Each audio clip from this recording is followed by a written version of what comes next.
सरकार की जो सक्रियता है वो दिख रही है। और योगी जी कल बहुत भावुक थे, हमने उनकी इंटरव्यू सुना और योगी जी बहुत भावुक थे। मेरी फ़ोन पे भी उनसे बहुत देर बात हुई, तो कल बहुत भावुक थे। बहुत मुझे लगता है कि सनातनी के दिल में ही यह भाव आ सकता है। और योगी जी तो साधु हैं, एक परंपरा के आचार्य हैं, नाथ परंपरा के राष्ट्रीय अध्यक्ष भी हैं नाथ संप्रदाय के। और मुझे लगता है कि योगी जी के मन में जो भाव आया वो भाव कट्टर सनातनी के मन में आ सकता है। और इसकी बिल्कुल जुडिशली इसकी जो जांच है वो जुडिशरी जांच होनी चाहिए, क्योंकि जहां तक मेरा मानना है आज करोड़ों करोड़ जनता की श्रद्धा, करोड़ों करोड़ सनातनियों की श्रद्धा आस्था कुंभ को लेकर के है। निसंदेह हमारे योगी आदित्यनाथ जी, हमारे आदरणीय प्रधानमंत्री नरेंद्र मोदी जी, गृह मंत्री जी अत्यंत संवेदनशील हैं कुंभ को लेकर के, इसमें कोई दो राय नहीं है। और उनके कारण ही यह संभव हो पा रहा है।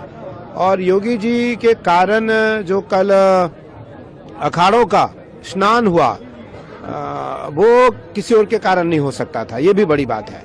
अगर योगी जी की जगह पर कोई और होता आज, तो मुझे लगता है यह संभव नहीं था, यह संभव नहीं था। और मैं आचार्य होने के नाते ये बात कह रहा हूँ कि सभी अखाड़ों ने एक साथ एकजुट होकर के सरकार का समर्थन किया और आम जनमानस का सहयोग किया, जो सनातनी है उनका सहयोग किया। और सनातनियों का सहयोग करना ही साधु संतों का धर्म है, कर्तव्य भी है और आवश्यक भी है, तीनों बातें। तो इसलिए सनातन धर्मावलंबी जो लोग हैं उनको इस बात का जरूर ध्यान रखना चाहिए कि हमें कुंभ की मर्यादा का पालन भी करना है। आज कुंभ को लेकर के मैंने सुना, अभी मैंने पढ़ा देखा नहीं, अगर मुझे कुछ ऐसा लगता हो कि मैं कुछ कह रहा हूं तो उसको अन्यथा न लिया जाए। मैंने सुना कि कुंभ को लेकर के अनर्गल बातें की जा रही है कि कुंभ में आप ना आए, कुंभ में आपका आगमन सही नहीं है। मेरा मानना है कि कोई ऐसी अव्यवस्था कुंभ में इस समय नहीं है, कुंभ व्यवस्थित है। और आचार्य, अभी मैं आया अपने शिविर से, मेरा शिविर और अखाड़े की दूरी लगभग 9 किलोमीटर के आसपास है।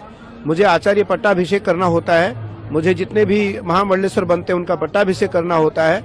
अभी हम कुमार स्वामी जी को एक भारत का एक बड़ा पद देने जा रहे हैं और मेरा मन है कि ये परंपरा आचार्य के अधीन रहती है, तो आचार्य अपने शिविर से यहाँ आकर के पट्टाभिषेक करता है।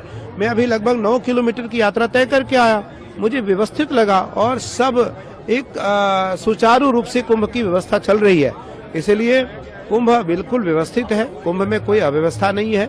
जो घटना हुई है उस घटना की जांच जुडिशियल होनी चाहिए और उसकी जांच अगर राज्य सरकार और हाई कोर्ट के निर्देशन पर होती है तो निस्संदेह दूध का दूध पानी का पानी होगा।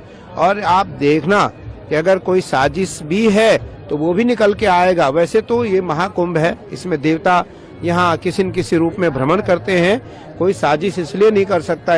यहाँ हजारों हजार महात्मा साधु संत, यहाँ हिमालय से महात्मा आकर के प्रयाग में निवास कर रहे हैं, इसलिए यहाँ किसी का साजिश कामयाब होने वाला नहीं है। यहाँ महादेव, गंगा मैया, माँ काली, अपने अपने आराध्य देवता, हमारे अखाड़े के आराध्य देवता भगवान कार्तिक है, वो सब के सब यही हैं, सबके सब उपस्थित हैं। और जब कल योगी जी से मेरी बात हुई, योगी जी ने कहा कि आचार्य श्री सभी अखाड़े स्नान करेंगे। मुझे कितना अच्छा लगा और सभी अखाड़ों ने एक स्वर में माना उस बात को, एक भी कोई प्रतिक्रिया नहीं आई होगी। अखाड़ा परिषद के अध्यक्ष पूज्य रविंद्रपुरी जी महाराज, अखाड़ा परिषद के राष्ट्रीय महामंत्री पूज्य हरिगिरी जी महाराज का एक स्वर आया कि सभी अखाड़ा प्रतीकात्मक स्नान करेगा। और कल का जो स्नान था वो मैं इसलिए कह रहा हूँ, घटना को छोड़ करके वो सबसे अच्छा स्नान था। उस स्नान में एक कॉमन आदमी नहीं था, एक सामान्य आदमी नहीं था। जितने लोग अखाड़े से निकले उतने ही लोगों ने स्नान किया।